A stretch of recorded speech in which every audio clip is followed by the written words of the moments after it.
என் அன்பான இனிய உறவுகளுக்கு, என் செல்ல குட்டிங்களுக்கு, என் தங்க கட்டிங்களுக்கு, வைர கட்டிங்களுக்கு, மகாநதியில் கலக்கி கொண்டிருக்கும் நம்ம செல்ல குட்டிங்களுக்கும் சரி, நம்ம ஃபேன்ஸுங்கள் எல்லாருக்குமே மனசார கிறிஸ்துமஸ் நல்வாழ்த்துக்களை தெரிவிச்சுக்கிட்டு வீடியோக்குள்ளே போகலாமா? வாங்க ஃப்ரெண்ட்ஸ். இன்றைக்கான மகாநதியில் பார்த்தீங்கன்னா கொஞ்சம் காரம், கொஞ்சம் காஃபி, கொஞ்சம் மசாலா அப்படிங்கிற மாதிரி தான் அப்பப்போ அந்த இங்கே ஆஃபீஸில் வந்து கலாட்டா பண்ணுறத காமிக்கிறாங்கப்பா. நம்ம தலைவியும் தலைவனும் அவங்க பேசுனா மடியாதவங்க மனசு இருக்கா என்ன? நம்ம காவேரி செல்லக்குட்டி அவங்களுக்கு பேச்சுக்கு என்னங்க குறைச்ச, அழகாக பேசுகிறாங்க. பேசி முடித்து பிரச்சனையை சுமூகமாக தீர்த்துடுறாங்க. அதை வச்சக்கன்னு வாங்காமல் நம்ம ரசிக்கிறார் நம்ம தலைவர். நம்ம ஏற்கனவே நம்ம சொல்லியிருக்கிறோம். பேசி எல்லா பிரச்சனையும் முடிச்சதுக்கப்புறம் வந்து அவங்க கேபினில் வந்து பேசிகிட்டு இருக்காங்க. ஆனால் அதையே ரசித்து ரசித்து நினைக்கிறாரு. என்ன பாஸ் என்ன அப்படின்னு நமக்கு செல்லக்குட்டி கேட்குறாங்க. ஒன்றும் இல்லை, எவ்வளோ அழகாக பேசி தீர்த்து வச்சுட்டேன், இதில் என்ன இருக்குது, அது என்னோட கடமை பாஸ் அப்படிங்கிறாங்க. அடுத்து பார்த்தீங்கன்னா சாரதாவும் கங்காவும் பேசுகிறது முழுக்க முழுக்க நடைமுறைக்கு கரெக்டானது தாங்க நடந்துகிட்டு இருக்குது. எல்லாருக்குமே இந்த சூழ்நிலை வரும் தான். மதியாதார் தலைவாசல் மிதியாதேன்னு அன்னைக்கே சொல்லியிருக்காங்க. இங்கே ஒன்றும் மதிக்காமல் இல்லை. என்னதான் சோறு பிரியாணி போட்டாலும் ஒரு ஓரத்தில் நரகள் வச்சா சாப்பிட முடியாதுன்னு சொல்லுவாங்க. அது மாதிரி தான் இன்றைக்கி விஜய் தலைவாழை இலை போட்டு தாங்குறாரு, தடுக்கிறாரு, இல்லைன்னு சொல்லலை. ஆனால் அந்த கல்யாணி பாட்டி எல்லாருமே தாங்க அப்படியே ஒரு மாதிரியாக சுருக்கு சுருக்குன்னு பேசுகிறது. எந்த மனுஷி உப்பு போட்டு சாப்பிட்டு எவ்வளோ தாங்க இருக்க முடியும்? அதுவும் சாரதாலாம் சும்மா முறுக்கி விட்ட முரட்டுக்கால மாதிரி இருக்கிற ஆள். அதை விட இந்த கங்கா பாருங்க, எப்படி மூஞ்சை தூக்கிட்டு ரெக்க கட்டிக்கிட்டு ஆடுங்க. உண்மையிலே இன்னைக்கு கங்காவை பார்க்கல, ஒரு புருஷன் இல்லைன்னா அந்த ஒரு பொண்ணுக்கு மதிப்பு மரியாதை இல்லை அப்படிங்கிறத கரெக்டாக தெரிஞ்சுக்கிட்டேங்க. அது உண்மையா இல்லைன்னு கமெண்ட்ஸில் சொல்லுங்கள். நிஜந்தாங்க. அதாவது ஏன் புருஷன் இல்லாமல் வாழ முடியாதா அப்படின்னு நடைமுறைக்கு அதாவது சொல்கிறதுக்கு வேணால் சொல்லிக்கலாம். ஆனால் நம்ம வீரமாக கம்பீரமாக தெரிகிறோமே வீட்டுகளில், புருஷன் விட இருந்தாலும் சரி, பிறந்த விட இருந்தாலும் சரி, எங்கேயுமே நம்ம புருஷனோட வர்றது அந்த கௌரவமாக தாயினம் எடுக்கிறது எப்படி இருப்போம்? ஏன் இந்த கங்கா அப்படி தானங்க இருந்துச்சு. இன்னைக்கு குமரன் போயிட்டான் இல்லைன்ட்டு அந்த புள்ள அப்படி பொட்டி பாம்பாக கிடக்குதுங்க. அது மூஞ்சி வாய் எல்லாமே உண்மையிலே பாவமாக தான் இருக்குது. இதெல்லாம் முன்னாடி ஆடுனுச்சுல, அந்த ஆட்டம்னு தான் சொல்லணும். நம்ம காவேரி தங்கம் அப்படி தானங்க அப்படி கவலைப்பட்டு இருந்துச்சு. புருஷன் இல்லாமல் எவ்வளோ கவலை. அந்த காவேரி அழுத கண்ணீர்லாம் கொஞ்சம் நஞ்சம் இல்லைங்க. அதெல்லாம் இன்றைக்கி சுற்றுது, பாவம் தான். அதை வந்து நம்ம சொல்லி காமிக்கக்கூடாது. இருந்தாலும் இதெல்லாம் நடக்கிற நடைமுறையில் சொல்லி காமிக்கிற மாதிரி தான் தோணுது. அதே மாதிரி தான் சாரதாவும் விஜயை போட்டு படுத்தின பாடு கொஞ்சம் நஞ்சம் இல்லை. உண்மையிலே பாவமாக தான் இருக்குது. கிளம்பிடுவோண்டி, நம்ம இங்கே இருக்க வேணாங்கிறாங்க. ஆனால் பார்த்தீங்கன்னா தலைவர் விட மாட்டேங்கிறாரே. காவேரி வந்து அதெல்லாம் இல்லைம்மா, ஏம்மா நான் தீர்த்து வைக்கிறேன், நீ பேசாமல் இரு அப்படிங்கிறாங்க. இதில் முத்தமலர் குடும்பமும் வந்து அப்போதைக்கு ஜாயின் பண்ணிக்கிறது. என்கிட்ட என்னடி இருக்குது பாத்தியா, எல்லாரும் என்னை திட்டுறாங்க. இதில் கங்காவுக்கு ஆப்பிள் கொண்டாந்து கொடுக்குதுங்க. தொண்டார அப்பப்போ கட்டிக்கிறதுங்க. சளி பிடிச்சிருக்கு, மார்கழி மாதம் இல்லையா? இப்போ முத்துமலர் வந்து சாப்பாடு கொடுக்குது, கங்கா வேணான்ட்டு போயிடுது. நான் கூட உண்மையிலே வாங்கி சாப்பிட்ருந்தேன்னு நினச்சேன். சாரதாவும் திட்டுறாங்க. அடுத்து தாத்தா பாட்டி எல்லாரும் கூப்பிட்டு வச்சு பேசுகிறாங்க எல்லாத்தையும். பிள்ளைக்கு 7வது மாதம் வந்துருச்சு, ஆனால் வயிறு தான் 7வது மாதம் அளவுக்கு இல்லை. நம்ம காவேரி செல்லத்தை வலுவலுன்னு காமிக்கணும்னு வச்சுருக்காங்க. சேப்பாக்க கிரிக்கெட் கிரவுண்டு மாதிரி.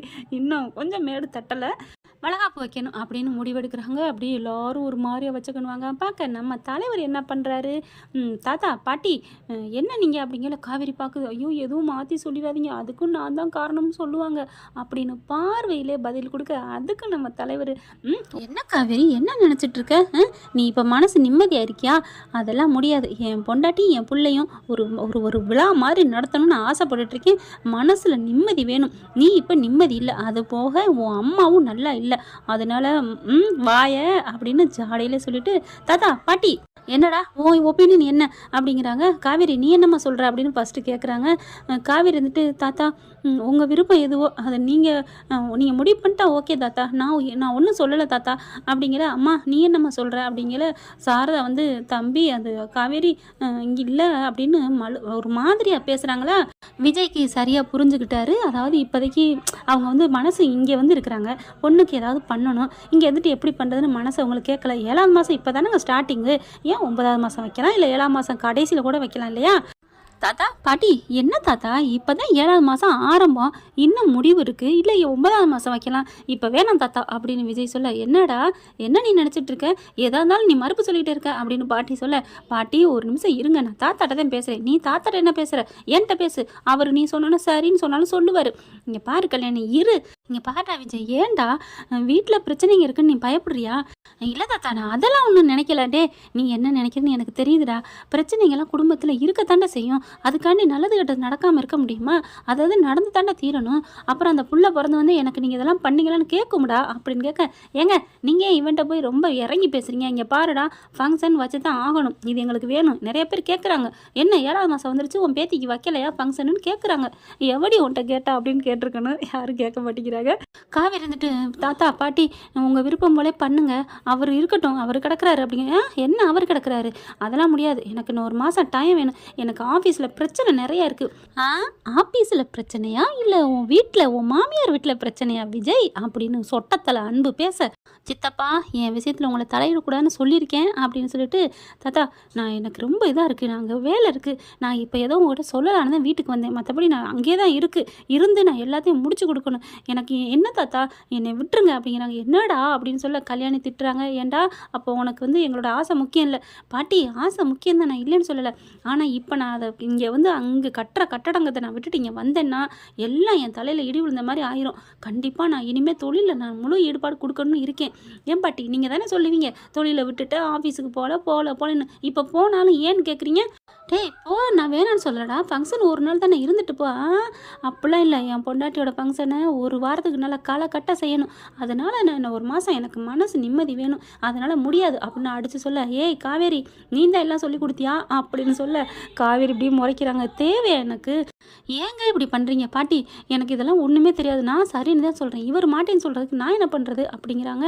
உடனே விஜய் பார்க்குறாங்க, பாருங்கள் நீங்கள் எல்லாம் சொன்னீங்க பாட்டி தாத்தா, நான் கேட்டேன், இப்போ நான் சொல்கிறத இப்போவாது ஒரு வாட்டி கேளுங்க, உங்களுக்கு நான் சொல்கிறதுல விருப்பம் இல்லைன்னா சொல்லுங்கள், நான் வீட்டை விட்டு போயிடுறேன். என்னடா மிரட்டுறியா அப்படின்னு கேட்குறாங்க. அவங்க சித்தி இருந்துட்டு, சித்தி நான் மறுபடியும் சொல்கிறேன், சும்மா எரியறதுல குளிர் காய வேணாம், இன்னும் 1 மாதம் ஆளை விடுங்க, என்னை பேசாமல் இதோட தொந்தரவு பண்ணாதீங்க, நான் கிளம்புறேன். மறுபடியும் சொல்கிறேன், காவேரி அவர் கிடக்குறாரு, நான் என் புருஷனை சமாதானப்படுத்திக்கிறேன், நான் சொன்னேன் கேட்பாரு மக்கு மாமா அப்படின்னு நீ நினச்சிக்கிட்டு நடத்துங்க பாட்டி அப்படின்னு மட்டும் நீ சொல்லி மறுபடியும் அவங்க அதை நடத்துறதுக்கு ஏற்பாடு எதுவும் பண்ணுனாங்க, நான் மனுஷனாக இருக்க மாட்டேன்ப்பா காவேரி. நான் இப்போவும் மறுபடியும் சொல்கிறேன், என் மனசுக்கு என்ன தோணுதோ அதை நான் செய்வேன், என் மனசுக்கு இப்போ இது வேணான்னு தோணுது, என்னை நீ புரிஞ்சுக்கிட்டினா அங்கே நீ எஸ் சொல்லாமல் என் பின்னாடி வர்ற அப்படின்னு சொல்லிட்டு கிளம்புறாரு. இல்லை நீ வா அப்படின்னு கூப்பிட, போங்க நான் வர்றேன் போங்க, என்னை நீ காடு மாத்துறதே நீ சரி சொல்கிறதுக்கு தான் நான் நினைக்கிறேன் அத்தை அப்படின்னு திரும்புகிறாங்க. மறுபடியும் நம்ம சொன்னால் கேட்பாரு அப்படின்னு நீங்கள் ஏதாவது சம்மதம் சொன்னீங்க கங்கா உங்களுக்கு தான். இல்லை விஜய் நான் இப்போவே போயிடுறேன் அப்படின்னு அவங்க ஓடிடுறாங்க அவங்க ரூமுக்கு. அப்படியே விஜய் பார்க்குறாரு, பாத்தியா உன் அக்காவோட என் பேச்சுக்கு மதிப்பு கொடுத்து போகுது, நீ நிற்கிறீல வாடி உனக்கு இருக்குது கச்சேரிங்கிற மாதிரி விஜய் சொல்லிட்டு மேலே ரூமுக்கு போயிடுறாரு. அதுக்கப்புறம் சாரதாவும் காவேரி நிற்கிறாங்க. என்னடி உன் புருஷன் இப்படி சொல்லிட்டு போகிறான், ஏய் கல்யாணி சும்மா இரு, என்ன மிரட்டுற பிள்ளைய அப்படின்ட்டு தாத்தா வராரு. காவேரி நான் சொல்கிறது உனக்கு புரியுதா இல்லையாம்மா?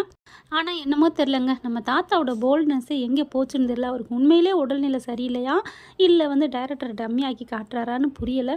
சும்மா கடந்த சங்கு கல்யாணியெல்லாம் ஊதிக்கிட்டு இன்னைக்கு சத்தம் போட்டுக்கிட்டு இருக்குது, அதுதான் கொடுமையாக இருக்குது. நீங்களாம் கவனிச்சிங்களா தாத்தாவை பாட்டியை பற்றி அப்படிங்கிறத கமெண்ட்ஸில் சொல்லுங்கள். அதுக்கப்புறம் நீ இப்போ என்னம்மா சொல்கிறீங்க அப்படிங்கிற சாரதா என்ன பண்ணுது, இல்லை மாப்பிள்ளை தம்பி இப்படி சொல்லு, நாங்கள் என்ன தம்பி என்ன பெரியவரே பண்ணுறது அப்படிங்கிறாங்க. காவேரி நீ என்ன அது வந்து என்ன உன் புருஷன் சொன்னா பேச்ச மீற முடியலையா? இல்லை பாட்டி அவர் இவ்வளோ அடித்து பேசிட்டு போயிருக்காரு, இனிமேல் நான் அப்படி மாற்றி சொன்னேன்னா ஏன் நீ சொல்லி சமாளிக்க மாட்டியோ? மற்றதெல்லாம் புருஷங்கிட்ட அப்படி குசுன்னு எல்லாம் ஓதுறீங்க, இதுக்கும் நீ சமாளிக்கிற, சம்மதம் சொல்லு, நான் வளகாப்பு வைக்கணும் அப்படிங்கிறாங்க. பாட்டி அது வந்து பாட்டி அப்படின்னு எவ்வளோ சொல்லிக்கிட்டு இருக்கேல, நீ சரி சொல்கிற நான் பண்ணுறேன் அப்படிங்கிறாங்க. நான் இதில் ஒன்றும் சொல்லலை பாட்டி அப்படின்ட்டு மேலே போயிடுறாங்க. அம்மா நீ போ அப்படின்னு சாரதா உள்ளுக்கு அவங்க தண்ணி ரூமுக்கு அனுப்பிட்டு நம்ம காவேரி மேலே போகிறாங்களா. அப்படியே விஜய் பார்க்குறாரு, அப்படியே உட்காந்துட்டு இருக்காரு கட்டிலில் உட்காந்துட்டு அப்படியே பேய் பிடிச்ச மாதிரி உட்காந்துட்டு இருக்காரு. உள்ளுக்க வாராங்க, கதவை சாத்துறாங்க, தலைவி வாராங்க. வந்துட்டு அப்படியே மெல்ல வந்து ஐயோ கோவமாக இருக்கானே, நம்ம தான் சரி சொல்லலை, அப்புறம் ஏன் கோவிச்சுக்கிட்டு இருக்கேன் முரடை மாதிரி, இருந்தாலும் அவர் கூப்பிட்டோன்னு நான் வரல, படையப்பா நீலாம்பரி ஃப்ரெண்ட்ஸ் மாதிரி வராமல் விட்டேன்னு நினைக்கிறாரு.